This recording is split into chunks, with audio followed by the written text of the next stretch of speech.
નમસ્કાર વિદ્યાર્થી મિત્રો, સ્પેશિયલ ટાટ એચએસમાં આપનું સૌનું હાર્દિક સ્વાગત છે। વધુ સમય ન બગાડતા આપણે વિષય રેખા તરફ જઈએ, ડિબેન્ચરના હિસાબો। ચાલો, સૌથી પહેલા તો ભાઈ ડિબેન્ચરનો અર્થ, તો કે સિમ્પલ અર્થ છે ડિબેન્ચરનો। ડિબેન્ચર એટલે ઉછીની મૂડી, આવો સિમ્પલ અર્થ થાય। આના સિવાય ડિટેલમાં પણ અર્થ એવો કરી શકાય કે ડિબેન્ચર એટલે બહુ ડિટેલમાં અર્થ છે કંપની ધારા મુજબનો કે નિયત સમયે નિયત વ્યાજ દરે રકમ પરત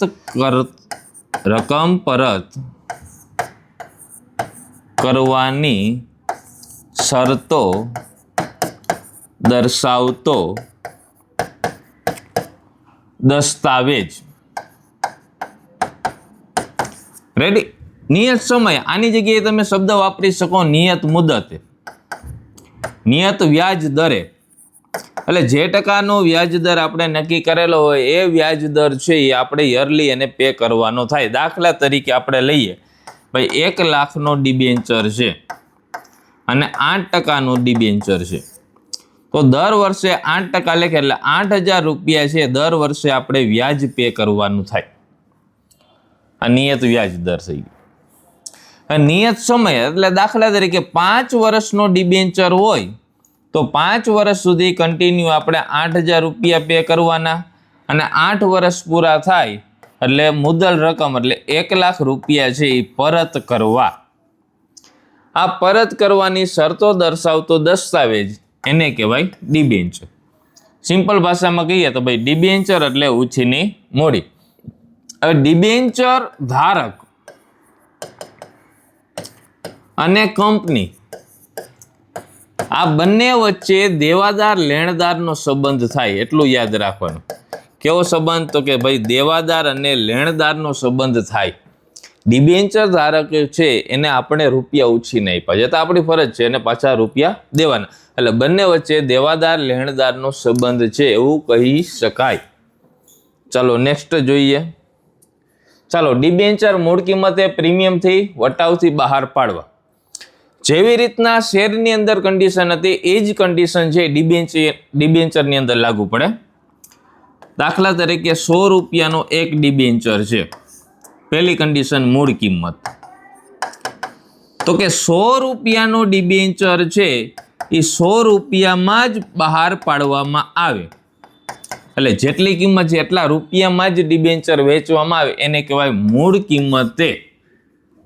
પછી જે પ્રીમિયમથી, તો કે પ્રીમિયમથી માં યાદ રાખવાનો તો કે વધારો, તો કે 100 રૂપિયાનો ડિબેન્ચર છે એ તમે 500 રૂપિયામાં વેચો, 120 રૂપિયામાં વેચો કે 400 રૂપિયામાં વેચો, તો આમાંથી વધારાની જે અમાઉન્ટ છે એ બાદ કરી નાખો, એટલે 100 રૂપિયા બાદ કરો એટલે 400 રૂપિયા જે વધારાના થયા આ પ્રીમિયમ થયું। આની અંદર 20 રૂપિયા પ્રીમિયમ થશે, આની અંદર 300 રૂપિયા પ્રીમિયમ થશે, એટલે ટોટલ અમાઉન્ટ હોય એને કહેવાય પ્રીમિયમથી બહાર પાડેલ। પ્રીમિયમ કેટલું? તો એમાંથી મૂળ કિંમત બાદ કરી દેવામાં આવે તેને પ્રીમિયમ। એટલે સિમ્પલ યાદ રાખવાનું કે ભાઈ ડિબેન્ચરની મૂળ કિંમત કરતાં વધારે કિંમતેથી ડિબેન્ચર બહાર પાડવામાં આવે તેને પ્રીમિયમથી બહાર પાડેલ ડિબેન્ચર તરીકે ઓળખવામાં આવે છે, અને જે વધારાની રકમ હોય તેને આપણે શું કન્સિડર કરશું? તો કે પ્રીમિયમ। સેમ એ જ નિયમ પ્રમાણે વટાવ, તો વટાવની અંદર 100 રૂપિયાનો ડિબેન્ચર છે એ 100 રૂપિયા કરતાં ઓછી કિંમતે બહાર પાડવામાં આવે, 80 રૂપિયામાં હોય, 90 રૂપિયામાં હોય, 70 રૂપિયામાં હોય કે 95 રૂપિયામાં હોય, એને શું કહેવાય? તો કે વટાવથી બહાર પાડેલ ડિબેન્ચરને જેટલી અમાઉન્ટ ઓછી છે એને શું કહેવાય? વટાવ। 80 રૂપિયાનો હોય તો 20 રૂપિયા વટાવ, 95 રૂપિયાનો હોય તો 5 રૂપિયા વટાવ, 90 રૂપિયાનો હોય તો 10 રૂપિયા વટાવ, 70 રૂપિયાનો હોય તો 30 રૂપિયા વટાવ, એટલે ડિસ્કાઉન્ટ। એટલે ડિબેન્ચરમાં મૂળ કિંમત હોય એટલે જેટલા રૂપિયાનો ડિબેન્ચર હોય એટલામાં જ વેચવામાં આવે તો એને કહેવાય મૂળ કિંમતે બહાર પાડેલ ડિબેન્ચર। પ્રીમિયમ છે એટલે મૂળ કિંમત કરતાં વધારે કિંમત, કેટલી કિંમત? તો કે વધારે કિંમતે બહાર પાડવામાં આવે એને કહેવાય પ્રીમિયમથી, અને ઓછી કિંમતે બહાર પાડવામાં આવે તેને કહેવાય વટાવથી. આ 3 કન્ડિશન. ચાલો ત્યાર પછી જોઈએ રોકડ સિવાયના અવેજથી ડિબેન્ચર બહાર પાડવા. સેમ કન્ડિશન જે પ્રમાણે શેરની અંદર આવે છે એ જ કન્ડિશન છે ડિબેન્ચરની અંદર આવે. તો કે રોકડ સિવાયના અવેજ, રોકડ સિવાયના અવેજ એટલે આમાં શું હોય, હવે ડિબેન્ચર ખરીદનાર વ્યક્તિ છે એ આપણને રૂપિયા આપશે, એ આપણા બેંકમાં જમા થશે. હવે આની અંદર રૂપિયા નહીં આવે તો શું આવશે, તો કે ભાઈ મિલકત આવશે. મિલકતની અંદર કોઈ પણ મિલકત આવી શકે, ફર્નિચર છે, મશીનરી છે, XYZ, જમીન મકાન બધું. આના સિવાય કોઈ પણ ધંધો પરચેસ કરવામાં આવે, ધંધો ખરીદવામાં આવે, આમાં પણ સેમ ઓલો જ નિયમ લાગુ પડે, મિલકતો માઇનસ જવાબદારી. જે વધારાની રકમ છે એને પાઘડી તરીકે કન્સિડર કરવામાં આવે ખરીદી વખતે. એટલે 5 લાખ રૂપિયાની મિલકત છે, એમાંથી 2 લાખની જવાબદારી છે, 3 લાખ થયા. 3 લાખમાં માની લો આપણે 3,30,000ના ડિબેન્ચર આપેલા, તો આ જે 30,000 વધારાના છે તેને આપણે પાઘડી તરીકે કન્સિડર કરવાના થાય. રિમેનિંગ અમાઉન્ટ આપણે પે કરવાની થાય, એમાં જે વધારાની રહી એને શું કહેવાય, તો કે પાઘડી. એટલે 3 લાખ રૂપિયા કરતાં જે વધારાના 30,000 આપણે પે કરેલા છે એ પેઢી માટે પાઘડી કન્સિડર તરીકે રહેશે. ત્યાર પછી લોન વખતે જામીનગીરી. હવે આના આપણે અલગથી ટોપિક ભણશે, આનુષંગિક જામીનગીરી તરીકે આપેલ ડિબેન્ચર અથવા આના સિવાય ચૂકવણી માટે. ચૂકવણી માટે પણ ઘણી વખત છે એ કંપની છે રૂપિયાના બદલે છે એ ડિબેન્ચર આપતી હોય છે. અને આના સિવાય ડિબેન્ચર પરત કરવા માટે, ડિબેન્ચર પરત કરવા માટે પણ ડિબેન્ચર બહાર પાડવામાં આવે, એવું પણ બની શકે. જોકે આ ટોપિક છે એ પરત નિધિનો છે, એટલે આ ટોપિકને આપણે પરત નિધિની અંદર કન્સિડર કરશું. તો કે રોકડ સિવાયના અવેજ માટે તો કે મિલકત તરીકે, ધંધો ખરીદવામાં, લોનમાં જામીનગીરી અને ચૂકવણી માટે આ ગૌણ થઈ જાય. ચાલો ત્યાર પછીનો ટોપિક આવ્યો આનુષંગિક જામીનગીરી તરીકે. દાખલા તરીકે કંપનીએ 50 લાખની લોન લીધી, તો પેઢીની એની અંદર કંઈક ગીરવે મૂકવું પડે, જામીનગીરી તરીકે આપવામાં આવે છે. જામીનગીરી સિક્યોર ડિબેન્ચરનો એક પ્રકાર, એટલે જેને આપણે ગીરો ડિબેન્ચર કહીએ છીએ એના કન્સિડર જોઈએ. આની અંદર આમનું દેખ આપણે નોટ ડાઉન કરવાની થાય. ડિબેન્ચર ઉપલક ખાતે ઉધાર, ડિબેન્ચર ઉપલક ખાતે ઉધાર તે ડિબેન્ચર ખાતે જમા, આ નિયમ અનુસાર. એટલે હવે આમાં 50 લાખ રૂપિયા છે એ તમે ડિબેન્ચર આપો છો એઝ એ જામીનગીરી તરીકે. 50 લાખના આપણે શું આપીએ છીએ, તો કે ભાઈ ડિબેન્ચર આપીએ છીએ.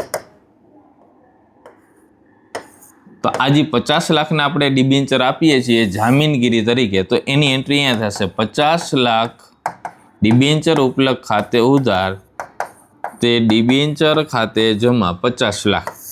આ આનુષંગિક જામીનગીરી. એટલે જ્યાં સુધી છે આપણી લોન પૂરી ન થાય ત્યાં સુધી આ ડિબેન્ચર ઉપલક ખાતું છે એ બેંકના ખાતા સાથે મર્જ કરીને છે. એટલે આપણી આમ નોંધ આ પ્રમાણે થાય, બેંક ખાતે ઉધાર, બેંક ખાતે ઉધાર તે બેંક લોન ખાતે જમા, અહીંયા 50 લાખ. અને તે જ પ્રમાણે ડિબેન્ચર ઉપલકની આ આમનું જેની અંદર આપણે આનુષંગિક જામીનગીરી તરીકે ડિબેન્ચર આપેલા છે તે. ઓકે, તો ત્યારબાદ જોઈએ ડિબેન્ચર પરત નિધિના રોકાણો. હવે જો ડિબેન્ચર પરત નિધિના રોકાણો મતલબ એવું થાય કે ડિબેન્ચર પરત કેવી રીતે કરવા. ડિબેન્ચર પરત કરવા માટે કેટલા રોકાણો કરવામાં આવે, XYZ તેની તમામ બાબત. એક તો નોર્મલી ડિબેન્ચર છે એ 3 કન્ડિશન પ્રમાણે નોર્મલી પરત થાય ડિબેન્ચર પરત. એક તો મૂડીમાંથી પરત થાય. કેમાંથી પરત થાય? તો કે મૂડીમાંથી પરત કરવામાં આવે. રેડી? સેકન્ડ પોર્શન નફામાંથી પરત. એટલે કંપની જે પણ પ્રોફિટ કરતો હોય એ પ્રોફિટમાંથી જે ડિબેન્ચર પરત કરતા હોય એ પ્રમાણે પણ થાય.